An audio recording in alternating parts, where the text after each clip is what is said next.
Great. So again, thank you all for joining us for this webinar presentation today. Just so we're all clear out that we're in the right place. This is Recovery and Reinvention, how districts and states are thinking about advancing education equity. We are delighted to have education leaders with us here today to share some of what they're thinking about as they're working through innovative strategies that they might have begun during the pandemic and are continuing and hope to continue with this historic infusion of federal dollars. As I mentioned earlier, I'm Titilayo Tinubu Ali, Senior Director of Research and Policy for the Southern Education Foundation. And I'm delighted to host this webinar with our partners at Bellwether Education Partners. And Jen Sheets will introduce herself and Bellwether a little bit before we then move on to introducing the panelists and get our conversation started. Hi, I'm Jennifer Sheets with Bellwether Education Partners. We're a national nonprofit with a mission to dramatically improve outcomes for underserved children. And we are also delighted to be here with the Southern Education Foundation and all of our state and local leaders who've given us their time today. So excited for this conversation. Great. And for those who may not be familiar with the Southern Education Foundation, because I know we have registrants from many different places, SEF was founded in 1867, right after the Civil War, and our mission has been to advance equitable education, particularly for students of color and those from low-income families. Our vision is to really achieve education equity in the South for students of colors and students from low-income families by making sure that they have the opportunities to succeed. So I'm just going to briefly introduce our leaders that we'll have in a conversation with us. But before I do, a couple of logistical points. I know that our audience may have some questions. I certainly hope you do. As they come up, please drop them in the Q&A box. We have Megan on our teams manning the questions, and the questions will be elevated to our attention as we'll be able to answer them throughout. Also, if you're on Twitter, please use the hashtag #ReinventRecover if you want to live tweet about this event, or if you want to share your findings or takeaways from the event afterwards. So I'm just going to quickly introduce our three education leaders we are so honored to have here with us today. In no particular order, Superintendent Floyd Garth Jr. is superintendent of Hazelhurst City School District in Mississippi. He previously served as interim superintendent and as a high school principal and teacher. The mission of Hazelhurst City School District is to provide 21st century learning that produces civically responsible students that are college and career ready. Dr. Marcia Drake is the Chief Equity Officer for Hamilton County Department of Education. Hamilton County Schools. She's been with Hamilton County Schools since 1999. And she began her career in the system as a special education teacher before she transitioned to her role as assistant principal at an elementary school. She later served as principal of Lakeside Academy and as the district's director of student services. And she was named Chief Equity Officer in 2017, where she leads equity initiatives, student services, counselors and social workers, English learners, special education, homeless services, and coordinated health. So we are so glad to have Dr. Drake's perspective in this conversation. And I will say that both Dr. Drake and Superintendent Garth are members of the Southern Education Foundation's Racial Equity Leadership Network, which is a group of fellows who are really committed to advancing racial equity in their districts. Our third panelist is Ashley Harris. She's the Georgia Department of Education's Director of Whole Child Support and Strategic Partnerships, a role created to cement the department's shift towards a common framework of improvement with the whole child at the center. Harris leads the department's efforts to address students' well-being in the learning process and address the non-academic factors that impact student achievement and maximize educational opportunities for students. Prior to her current role, she served as Director of Partnerships and Community Education for Georgia's Chief Turnaround Office. We are so delighted to have all three of these perspectives in the conversation. And just to sort of level set us, as you know, there's been a historic infusion of federal dollars into education. And so we want to talk through and really hear from district and state leaders on how they're thinking about using those dollars. Just exactly a week ago, there was guidance from the Federal Department of Education to states on how their plans for using this third wave of dollars should move forward. So we think this conversation is timely, and we're so interested in hearing from the state and agency perspective how you all are thinking about not just recovering from the pandemic, but also reinvention moving forward. So I'm going to hand it over to Jen to get us started with the conversation. Great. And just to preview kind of the overall arc of our conversation, part of the reason why we're so excited to be joined by these three leaders today is that in each of their cases, they were leading innovation well before COVID-19 was something that was on anybody's lips. And so we're particularly interested in understanding what was happening before the pandemic in their districts and in their states. Understand how that either was affected by or informed their perspective as they began to recover from the pandemic and adjust student services and instruction during the pandemic, and then spend the bulk of our time looking forward. How are they going to put their feet to the gas on behalf of students? How are they thinking about using these federal dollars and leveraging them for, as Titilayo said, not just recovering, but reinventing education in the future?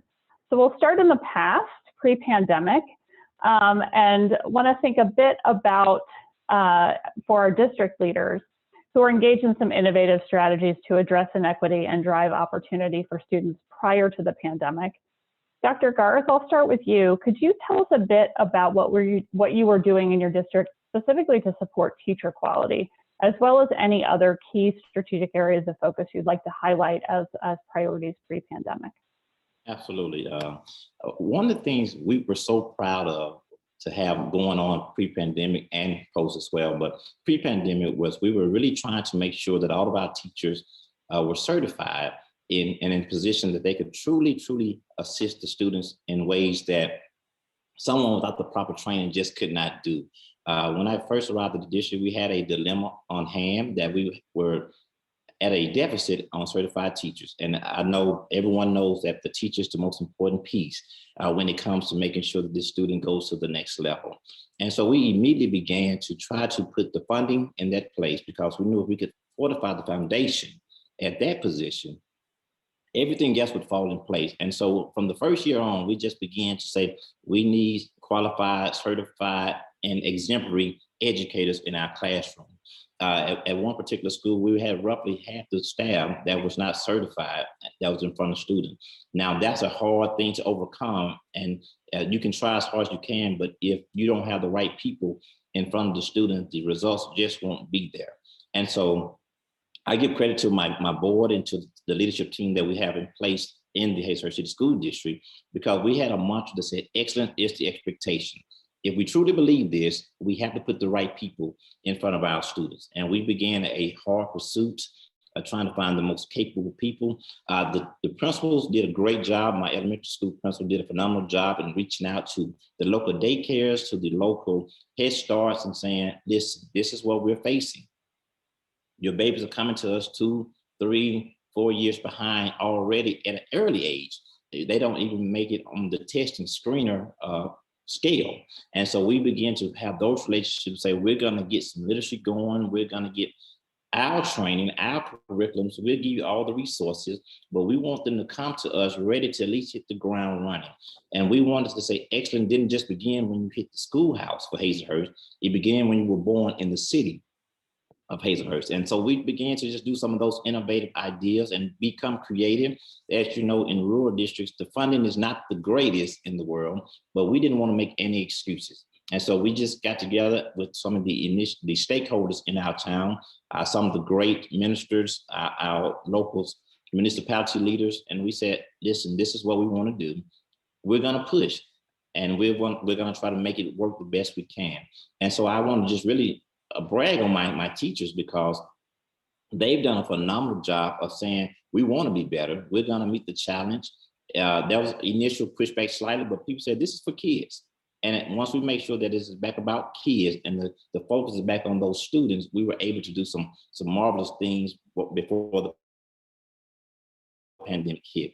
And so I was very happy about that initiative, because we've gone from 50% of our people not certified to 100% certification in our school district. And that's a big thing to me, because I know someone is in front of a child every day that actually knows the curriculum, they know the frameworks, they understand where we're trying to go. And the effort can match now the excellence that we're trying to portray to everyone. So those are two things that I was very proud of, just the teachers becoming 100% certified, and the literacy initiatives that we began at an early age prior to them even coming into the doorsteps of our schoolhouse. Excellent. I have a zillion follow-up questions for you, but I want to make sure that we let everybody have a chance to respond. Dr. Drake, I've heard a little bit about Hamilton County's innovative approach to assigning teachers across schools in your district, but stepping back to the grounding of that approach in equity. You've mentioned previously the district's equity policy. Can you speak to the equity lens that the district brings and how that informed your innovative policies and practices pre-pandemic? Sure. So we didn't have the same issues that Superintendent Garth spoke about, but so we had started cultivating the ground and talking to the universities about our needs and some areas where we were lacking certified teachers. So we had already cultivated that, as well as we had started some programs within our district, Grow Your Own. And because here in Hamilton County, we were working on developing our equity lens, but one of our issues that we had is that our workforce is not a very diverse workforce. And we have not changed that our percentages of diverse workforce since the 90s. It has kind of been the same. And so we started doing some things such as Grow Your Own. We did have some individuals within our district already that had degrees. However, they weren't necessarily teaching degrees. And so we worked with them as well as with the universities to get them into education programs and an alternative certification, if you would call it, program, so that we could diversify our work staff. We also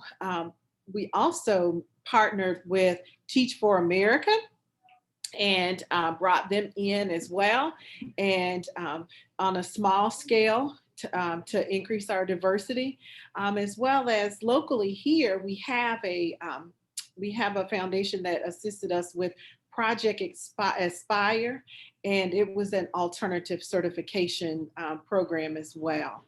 And they go out and seek the candidates for those hard to fill areas and provide a residency per se while they're actually working in the district. That's great. So it sounds like for both Hazelhurst and Hamilton County that there was a lot of work being done already on the equity front, and that momentum and those relationships and connections and that intention really was an asset for you all during this period. And Ashley, I know that in Georgia here, you all have been working hard to help people understand the community schools approach. And it's been said that in some places where there were those existing deep connections with the community during the pandemic, those places were better able to get a sense of what needs were and to get resources to students who needed them. So very interested in hearing from you similarly, what were some of the things that you all had done prior that you found were helpful or maybe were great seeds for the collaboration and the really intense work that you all had to do during the pandemic? Absolutely. So essentially what Georgia was doing was already working kind of, like you said, in that community school structure. It really started from our state's ESSA plan in 2015 when they wrote Whole Child as kind of like the focal point center of our ESSA plan. And from there it became a way of, okay, so how do we really implement this plan? So as a state agency, we had already started walking down the path of looking at our currently available resources in order to reallocate them in order to best support schools and communities. So what we first did is started using some of our 1003 funds in order to fund wraparound service coordinators throughout all of our state. Here in Georgia, we are broken up into 16 regions. So in each one of the regions, we have one of those wraparound service coordinators that is designated to work with schools on any of our federally identified lists to support them in implementing community school structures. So that was one of the first things that we started doing. And again, that was something that we started back in 2015-16.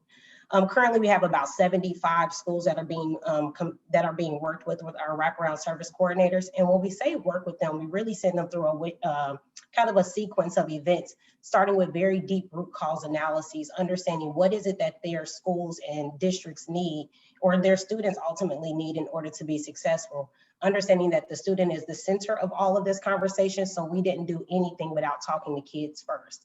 So we started with a very centralized way in which that we had focus groups with students in order to learn what was preventing them from being successful in schools, and then work with those schools and communities in order to provide those particular supports.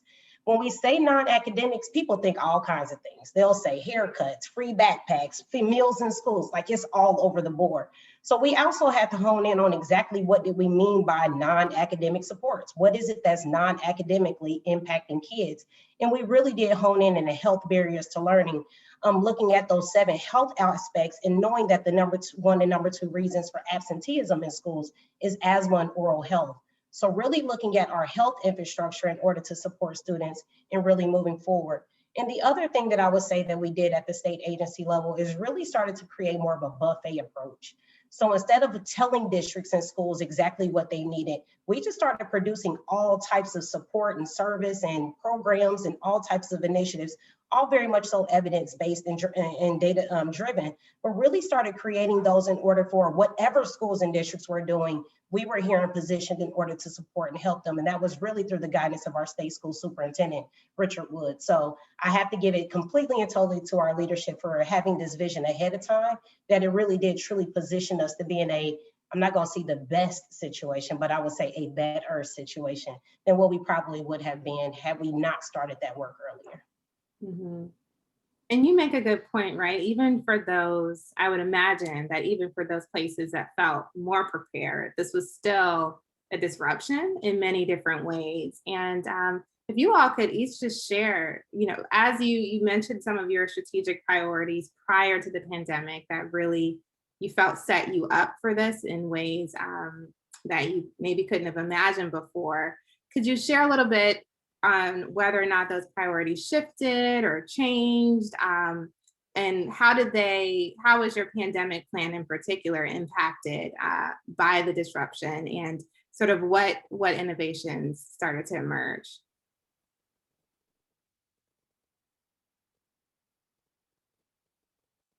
Well, I'll jump in on that question. I'll jump in. I don't think the actual initiatives changed. I think the platforms changed drastically. I think there was a great urgency about our school district prior to, and that was going to remain. Once we realized that the pandemic was full blown, it was real, and it was going to affect how we had to educate our students from that point on, we wanted to have some real conversations. And so our leadership team, we came together and we had to ask those questions. Are we still trying for these goals? Are they realistic goals at this point? And if your answer is yes, there's no excuses from this point forward. We have to make sure we get it done. And as I stated before, I'm blessed to have a wonderful assistant superintendent, wonderful leaders at each of my respective schools. And so they're very courageous to the point of crazy almost, that we don't believe we're going to lose. And because of that fact, we say we're just going to roll it up and we're going to figure this thing out. I would be lying if I said to you, we had it figured out from day one, because this was new to everyone. But we made the vow to say that we're not going to cheat our kids, and there's not going to be any educational embezzlement. We're not going to make sure that we leave those kids far behind, which means now we're going to have to educate the community. We're going to have to educate all of our stakeholders. We're going to have to figure out ways to get some distance learning in a place that we don't even know what distance learning looks like yet. but we're going to figure this thing out on the way right now. And so we put in extensive hours of saying, this doesn't work, that's crazy. But we put everything on the table to figure out how can we get rural students who don't have access to internet in every home, who don't have the guidance at home from everyone who's literate on technology. What can we do to be that buffer zone? How far can we go as the school to make sure that we can still say, excellent is the expectation? And so for us, it was more about, okay, you say it can't be done. Well, we're going to do it. And we're going to figure this thing out. So I think the biggest thing about this initial change was just the courage levels had to go up, but the intention had to be placed on intentional focus. What is the true problem? And what can we now do to say we can erase this problem? Obviously, we know from framework, from theory, that there are certain interdependencies of issues that affect different demographics differently and different children of color differently. And so we want to say, if we can stop this particular deficit from becoming a root in their educational careers, in their educational life, we can still avoid some things. We knew we were going to have some type of sliding. We're going to have a slight deficit going back in. But what can we do now to stop the bleeding before it even starts? And that's what we tried to do. So we didn't change our goals. We said we're going to meet the parents, we're going to meet the stakeholders, we're going to meet everybody where they are, and we're just going to get it done. Yeah. And here in Hamilton County, we had some equity commitments, and we, of course, with the pandemic, I mean, I think that as everyone knows, the inequities were magnified. And so therefore, so what do we do now? Well, it was determined that we were going to stick with our goals and our commitments in moving forward, because that's where we needed to be. So we actually formed some committees, and we talked with our community and held a lot of meetings with our community on because we do have a caring community and they wanted to support. And so we met with them, informed them the different things that we needed and how we could provide some of these services. We have within our district, we have rural areas, we have suburban areas, we have inner city. So we have a combination. And so we had a lot of these issues throughout the district. So we talked with so one of the things, of course, like with everybody, is the technology and how we were going to provide the students with the laptops that they needed, the devices in order to have the services. We were one-to-one within our middle and high school, but we were not in elementary. So how are we going to get a device in the hands of all of our students that actually needed those devices? And in the time to get those devices, how are we going to get them just materials? And how would we do that? So we had to partner with some of our office stores in town that would print off some material for our students. And while then we had some partners that were going to provide us with some devices. But one of the bigger things that we did is that we partner with our local company here that provided high-speed internet services. And we formed a partnership, and they're providing those high-speed internet services to our high-need students, but not just during this pandemic, but for the next 10 years.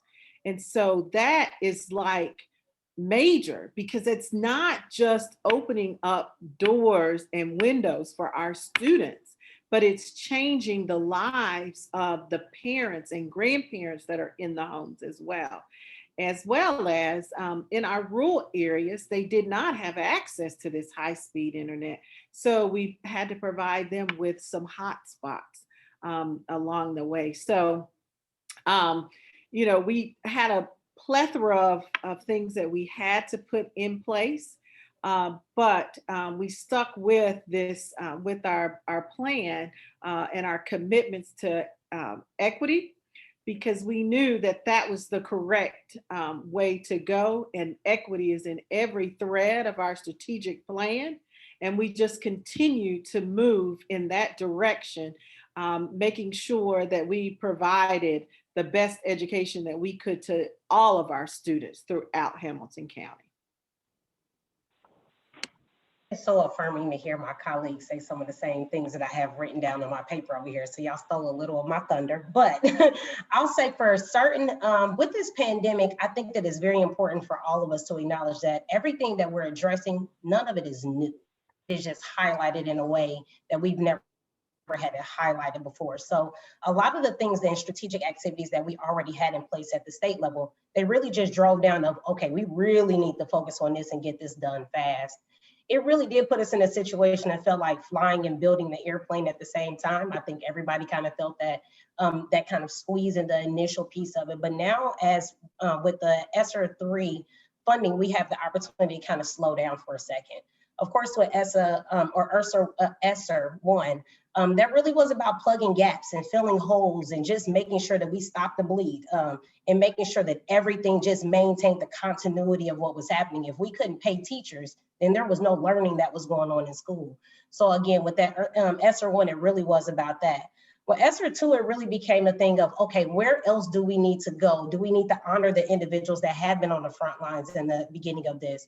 In the state of Georgia, we took a lot of the money from ESSER 2 and part of ESSER 3 in order to provide $1,000 bonuses to our educators within the state in order to just to show some sort of appreciation, so to speak, for what they were on the front lines doing, not only for our individual state, but honestly for each and every family that had to drop their child off or get their child educated so that they could do the other thing that also was a part of their day. A couple other things I'll kind of throw out there is this really became, I'm glad to hear that Superintendent Gertz said this, but it really became an opportunity for us to think about the things that previously we heard no from and understand that it might be a yes now. So it really did become an innovation kind of mega storm of all the crazy came out of, what do you think if we did this? Or let's put food on a school bus and drive it around. Who thought that that would ever be a thing that we were able to do? So I think that a lot of this has just allowed us to understand that some of the historic no's has sometimes been exactly that, historic no's, but it wasn't until this situation that forced all of us to have a thought process of innovation and courage that we were really able to move forward. So a lot of the things, I don't know if they are new or, you know, kind of moved us in a different way. I would just say it created a hyper focus. It forced us to put our money where our mouth was. It was a thing. We can't just say that we're in kind of thought process around this or in this part is important if we didn't put funding behind it. But it really was a way for us, again, just to double down and really look at where in the system is the most fragile, needs the most support, and being able to hyper focus there, especially with this historic infusion of funding. Right. And just to kind of piggyback on some of the things that Ashley talked about, we, you know, we did, and it was, we had always gotten kind of some no's with the whole child supports, wraparound supports.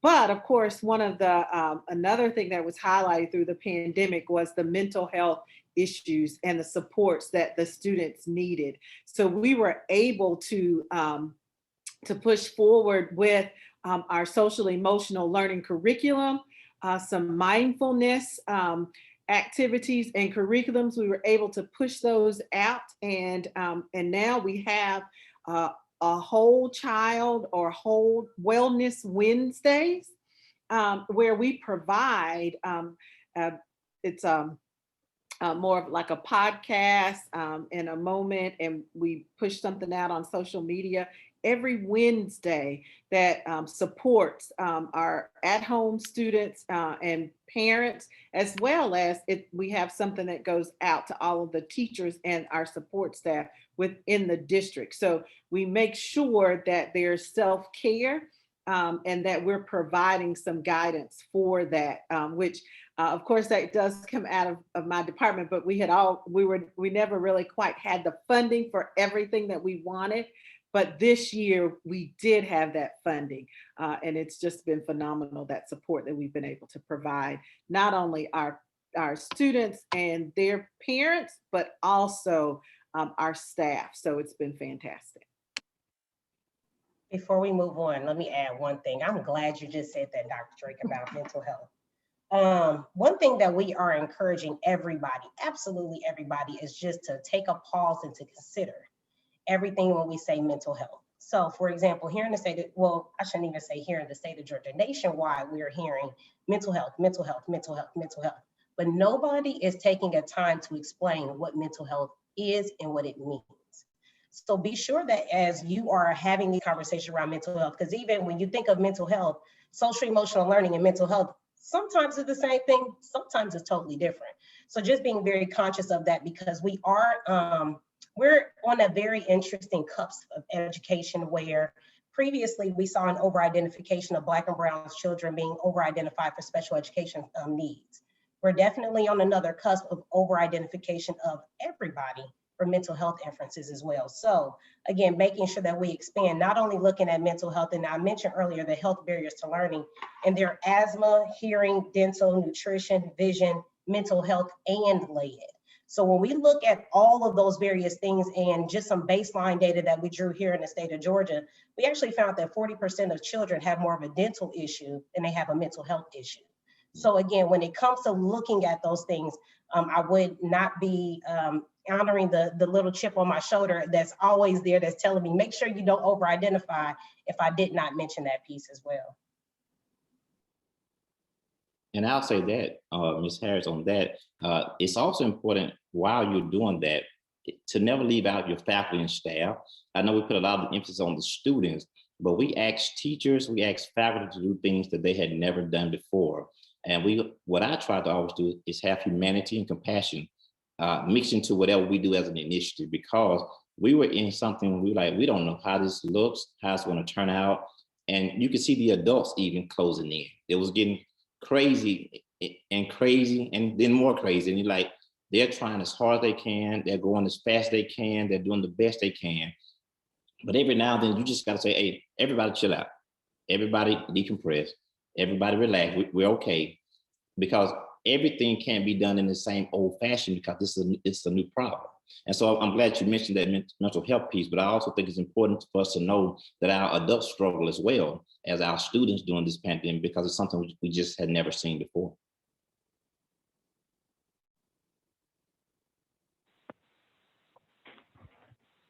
Fantastic. Well, I'm so excited about this idea that we're turning no's into yeses now, because it calls to mind that the leaders and the educators that are closest to kids probably already knew what was needed. And now we have the fuel to push some of those initiatives forward. So let's turn to the future a bit.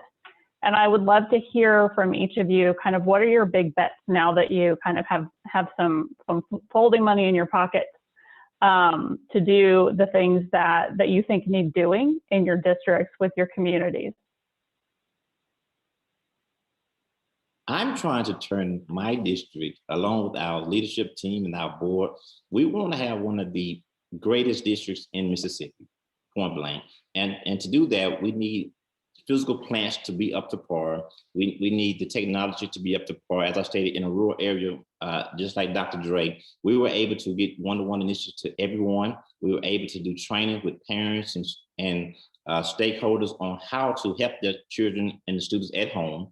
We were able to do a lot of those things with the funding, which we would never have been able to do at one time, all together. So what I'm planning on doing is trying to figure out how to make the Hayes City School District an academy of sorts for everything we do. What this pandemic has shown us, in spite of the problem, were many opportunities. And it showed us some things that can be done away from the schoolhouse, some ways that we can still push our high performance scholars to different levels that we may not have ever been able to do so before, some industry-based things that we can bring in from a career and technical aspect that we can utilize now. Because one of the things that have always bothered me about education is we've always put emphasis on the college piece and never on the career readiness piece. And so this has allowed us to say, let's look at some CTE things. Let's look at work keys. Let's start looking at some other opportunities that can come out of this so that our young scholars can leave here with high paying jobs, with opportunities for jobs, and some way to actually make their own communities better. I think that's the biggest thing about success is when you say, when you leave our institution, can you make your own community better? If we can provide those opportunities for you, you can say, yes, this has been a success. And so what the pandemic has allowed us to do post-pandemic is say, we're gonna move some of our high school classes down to the middle school. We're gonna put the STEM things that we did later, well, we're gonna do it earlier. By the 11th grade, we're trying to have all our kids in college classes, if that's your choice, or technical classes, if that's your choice. We're trying to put a lot of things that were, like Evan said, no's. Well, how about remote? How about a hybrid program? How about some of those type of initiatives that we can say, we're not ever going back to the old way we used to do things. And so I think as a superintendent, I would be a failure if I said in August, well, we're gonna just go back to what we did pre-pandemic. That's not progressive education, and it serves nobody well in your community. So what we're trying to do is say, what can we do to bring people back to meet the needs that can't be met from a distance learning prospect? Because as we all know, no matter how much you love a computer, a program, it can't teach a kid how to read when they're 5 and 6 years old. It just, you need the physical proximity, you need certain things in-house. But aside from those things, what can we leave out? What can we push to another level? What can we tell our stakeholders and our business partner? Okay, look, we're not doing things the old way because you have seen now that it doesn't take the old way to make it successful. What can we do together collaboratively to push this thing to another level? And so we're using our funding to get our buildings up to par so that we can house those initiatives, to get some of the educational pieces we have in place, because we do know there's going to be such a deficit from the educational standpoint that we're going to need some external providers to help us for a while to get back to where we need to go. But our main focus is on building in-house as well. We have a leadership academy that we put emphasis on to make sure that we're growing our own next talent batch. And so we're going to push them to think crazy, to think differently, and look at every problem as an opportunity for us to go greater in the Hazlehurst City School District. Okay, and then just to piggyback off of what Superintendent Garf said, we're doing some of those same initiatives. We plan to expand what we're calling our Future Ready Institutes, doing an expansion of those within our district, adding more CTE coursework within our district. We are adding school counselors and certified school social workers. We plan to develop, so we have a pilot now for our student success planning, but we are going to expand that so that every student within our district has a plan for success and that we're leading them along the path in order for that success, so that we are helping to guide that. And along with that, we're expanding our school choice program, so that it is identified that they need some of these specialized courses, and that's the better way that they learn, so that there's a pathway for them to have access to those schools. We are increasing the number of arts and STEM courses that we have, as well as we've developed a leadership pipeline within the district.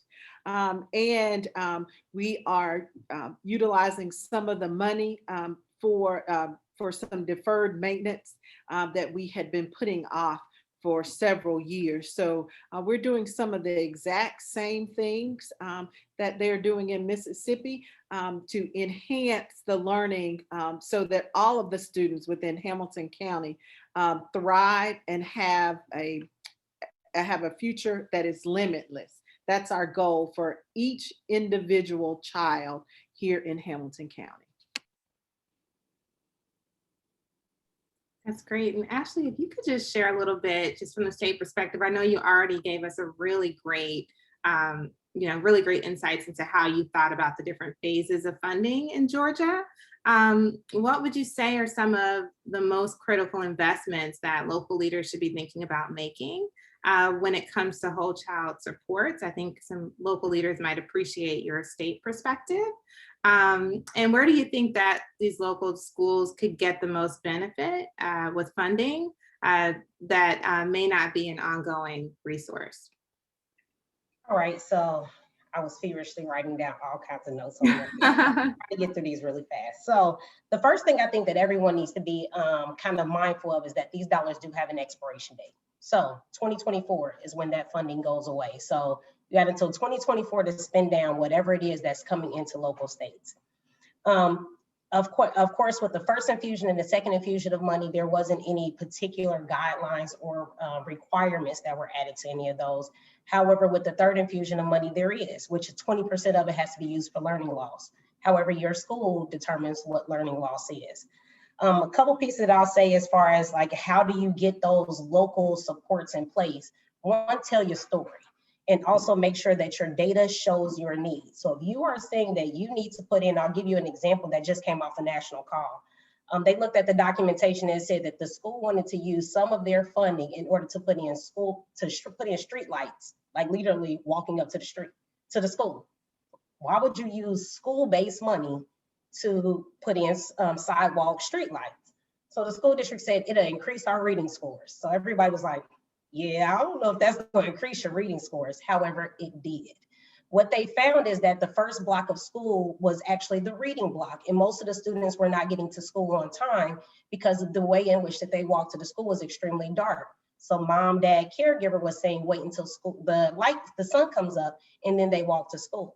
I bring this up as one of those pieces, especially now that here in the state of Georgia, and of course, several other states have started to do it, we've now made daylight savings time permanent.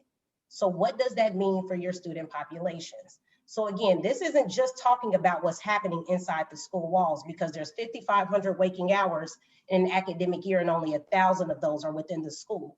So what is happening in those 4,500? So if I have anything to say about what do you use these monies for, it's impact your communities, because that will take care of your academics. So is it something that is going on in your community that needs to happen? Do you have a 2-generation illiteracy issue? How do you address that using these funds? Are you saying that smaller classroom sizes are more adequate for your students? Then how do you use this funding in order to expand your school building, add more classrooms? Because again, these funds are those that can be targeted for those larger dollar items that some school districts has never in their entire existence ever seen. I have some school districts here in the state of Georgia that $15,000 was like, whoa, wait a minute, they just gave us a small fortune. So again, those larger funding projects, make sure that you're targeting those, because you can always readjust any of your state-based money and your federal money in order to address some of the smaller things. A quote that I always like to give is, every system is perfectly designed to get the results that it gets. And that is from William Deming. So if your system is not producing the results that you need, it's not the people, it's not everything else, it's your system. So again, if we think about, even someone said, you know, things are never going back to the way that they used to be. I tell people all the time, I absolutely hope they never go back to the way in which they used to be, because the way that things used to be wasn't helpful for everyone. So we're saying that we need to fix a system for all students to learn, Black and brown children included, then we are going to have to double down on what that really means and become very, very honest about those things. Some statewide things that we've seen local education authorities being able to use the money for: staff wellness. So bringing in yoga instructors, all kinds of things with their staff wellness, making sure that they pour into their staff members. We've also seen schools and districts use more funding to do one-to-one devices. Not everyone was at a one-to-one previous pandemic. So again, making sure that they have not only the devices, but also the Wi-Fi. Like Dr. Drake said, putting Wi-Fi in a community for 10 years. We had some communities in the state of Georgia that didn't have Wi-Fi. So we literally changed the entire trajectory of entire communities for decades to come just by implementing Wi-Fi. I will tell you the one, I also work with a student group, and the students are most excited about the touchless water fountains. You would be excited to hear how bright their faces will light up just because of those touchless water fountains. And I would say the last thing I would say about all of this is be mindful of your language. Language can tank a system and tank an initiative very, very fast if you don't use the right words for the right groups. So as you are marching through and you're partnering with local community organizations, as you're working with your families, your students, and even your staff members, being sensitive and conscious of your language usage is going to be most important, in understanding the distinguishing factor between you being able to give a message and someone being able to receive it is all about how you deliver it. And that's probably what I would say about all of it. Just to build on that, and I've heard both Dr. Garth and Dr. Drake talk a lot about partnership and engaging with different communities within the districts. And as you think about the process for making decisions around how you'll use these funds, how are you thinking about engaging communities? What does that look like? I think, as Dr. Harris said, for a lot of districts, this is more money than they've ever seen. And I think there's some sense of urgency that we've got to decide right now. We've got to make decisions about how to spend this historic amount of money right now. But there's a fairly long timeline, not an infinite timeline on spending these dollars. So I'd love to hear how you're thinking about planning to spend these dollars and how you're thinking about engaging your stakeholders. Great question. And one of the things I try to always look at is, where are the trends going? Even without the pandemic, where were the trends going and where are they going after it?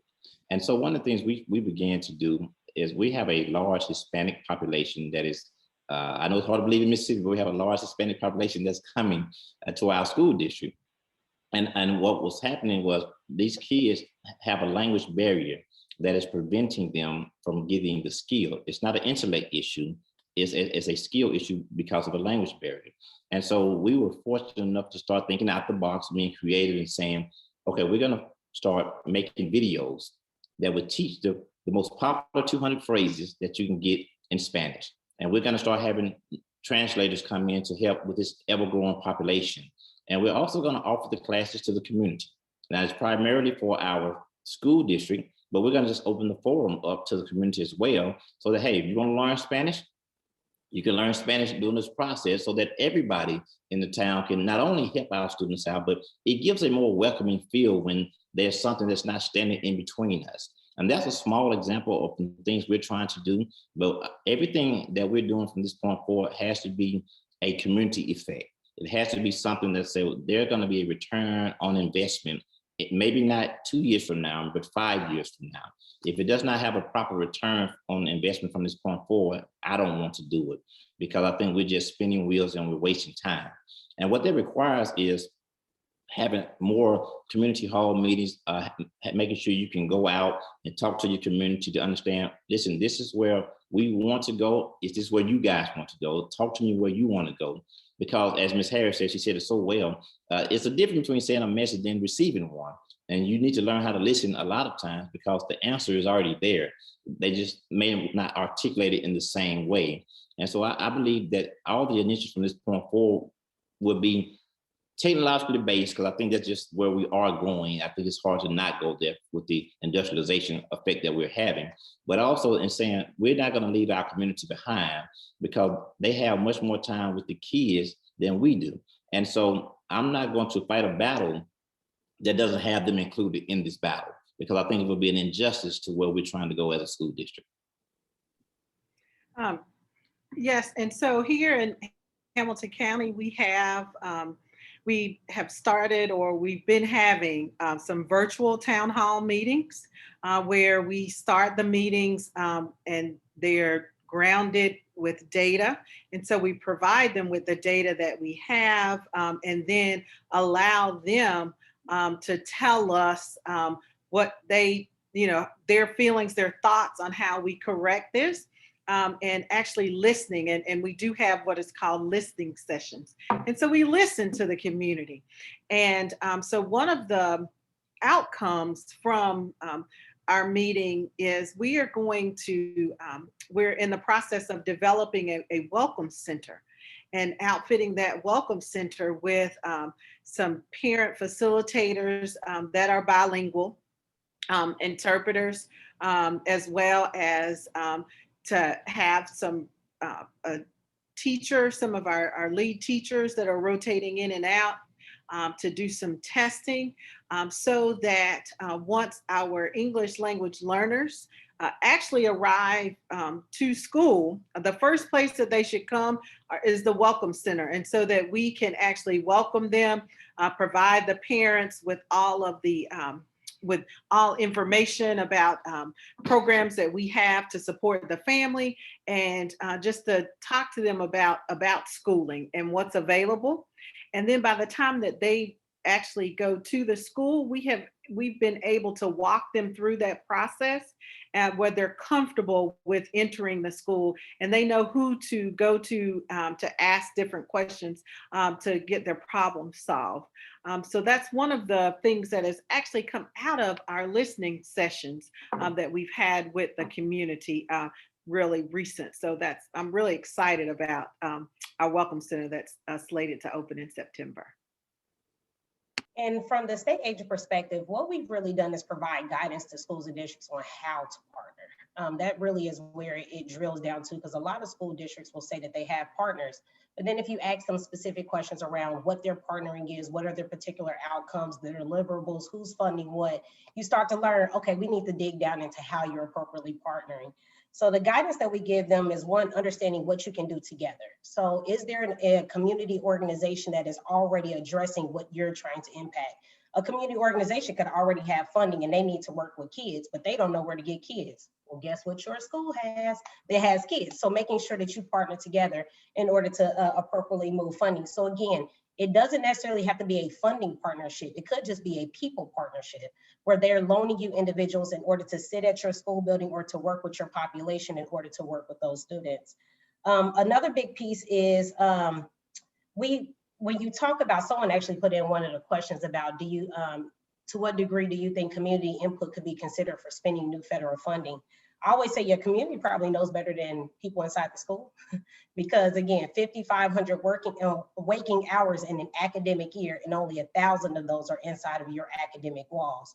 So in those 4,500 hours, those students are with someone doing something. So bringing in those individuals and understanding what is it that their students need in order to be successful, or what do they want their students to have access to, is going to be a very valuable conversation. And also understanding that some of these communities have deep roots. So a lot of the parents went to that school also. So asking them, what did you need when you were here as a student, or what did your family members need when they were here as students as well, is going to be very, very important and allow you to get a better information gathering situation than if anybody or any singular person inside of that school building or any particular leader takes on this opportunity for themselves. I always quote the movie Vantage Point. It's one of my favorite movies ever. If you've never seen it, please take a look at it. I'm not insinuating any violence by saying anything about this movie. However, in the movie, it shows the same movie from 7 different people's perspectives, and it runs the exact same movie 7 different times, and you see it from that person's perspective. What you learn at the end of the movie is it took everybody's vantage in order to understand what happened in the situation. The same exact thing here is a collective impact model. You'll come out with a far better understanding of what you need in an implementation plan if you have comprehensive buy-in, if you have information from everyone that they felt like they were at the table while you were making decisions, not after you made the decision, but while you were making it, and then being able to implement that again to be able to address everyone's needs in every organization that's going to be a part of the process. Those insights were so helpful. And, states are being asked to really think about how and articulate how they're engaging the community in their plans. And so it's great to hear from your perspective and from the district perspective, the nuts and bolts of what that looked like. And as you mentioned, there was a question about, the extent to which you all are engaging community input, but it sounds like you have been, you continue to do, and that it really grounds a lot of the work that you do at the district level, and that you are providing some very helpful guidance, Ashley, on sort of ways to be a bit more thoughtful about what community engagement looks like. So that's very helpful. We have time for maybe one last question. There was a question, I believe, really grounded in this moment, and not just this moments that many communities have been experiencing. Earlier, when we were talking about mental health, there was just a question about sort of how you all at a district level, and perhaps if there's any conversation at a state level, how you're thinking about student safety within that conversation about mental health. Ashley made a great point. Like, we need to be sure we're all talking about the same thing. And it sounds like this person is really thinking about safety and schooling. If you all have given that any thought, particularly as it relates to policing, or as you and your district have been thinking about safety, if you can share any thoughts on how you're approaching it as students are returning back to school. So one of the things I truly believe in, and I try to express with my team and Hazers, is it's better to be proactive than reactive. And so what can we put in place that remains engaging, that brings out some of the joy that they've missed from the social piece that they haven't had? What can we add to our district upon their return? And I know it's going to require us to do 2 or 3 other things outside of what we've normally done, but it's going to also make up for some of those deficits and those issues. When it comes to safety, though, I truly believe that there is no one answer, and that some things you just cannot prevent. But what you can do is put parameters in place to say, I made it so much harder for this to happen, versus saying we just did nothing. And so in terms of policing, I don't think the removal of them would be a wise decision, but I think you have to look at now, do we have those psychiatrists at school, those social workers at school? Do we have some after school programs that they can let this energy out? What are we going to add back? But while we're adding, what else are we going to take off the teacher so that they have the adequate time in order to do those things? So it has to be one of those connectivity issues that say we have to balance. It has to be harmonious, but I don't think you want to ever delete anything. It's just more so about making it a safer environment by adding some proactive measures. And I would agree with you. And one of the things that we have done within the last year too is for safety, we've moved away from school resource officers per se, and we have school safety officers that are hired by the district, and they're actually going through training. So they're receiving training for restorative justice, so that they can form those circles and talk to students, how to have critical conversations with students, and they're within the building, and they're actually talking to the kids. They're walking around, and it's not a officer per se with the patrol car outside, but they're charged to form relationships with students and talk to them that way. And then as I spoke about earlier, we did increase the number of school social workers that we actually have within our schools. And they're focusing on those wraparound services with those student success plans, and really focusing on what it is that the student needs to be successful. What are those barriers that they're encountering, and how can they break down those barriers? So we have increased the number of school social workers. We've also increased the number of our school counselors within our building too. And so then that allows each school to actually have a school counselor. That's new. And then providing them with the social emotional learning curriculum within the building, so that they can carry those lessons out in the building. Focusing, we've had the RTI, but now we have the behavioral component to that, where that we're focusing on the positive and we're rewarding those as well. And so we're taking that approach in all of our schools here in Hamilton County. And I would just say, just a little bit add on from everyone else. The main thing is we approach everything as a problem solving model. So what is the problem of school officers in the building? And starting from there, is it an issue of training? Is there a problem of expectation? Is there a misalignment of what the expectations of the administrators and the teachers and the SRO or whomever that safety person is? And also, what is the family's perspective on what that person or staff member should be doing? So from here, we're giving the guidance and helping schools and understand, go through additional training if they would like to, but also helping them to really dive into what is the problem of X and how does it impact Y in order for them to make the appropriate decisions. Very good insights. Thank you so much. Well, you all, thank you for your insights. This has been an incredible conversation. Thank you, attendees, for engaging in the conversation as well. The recording, as I said earlier, will be available on our website within 24 hours. So you can just go right back to the page where you registered to have access to the recording. We'll also email it out to everyone who attended. Thank you so much again for your time. Thank you to our wonderful partner, Jennifer Sheese at Bellwether Education Partners, for hosting this conversation. We hope it was useful and that you all got so many rich insights and practical examples for ways that you can be thinking about reinvention and recovery in your districts and in your schools. Have a great afternoon, everybody.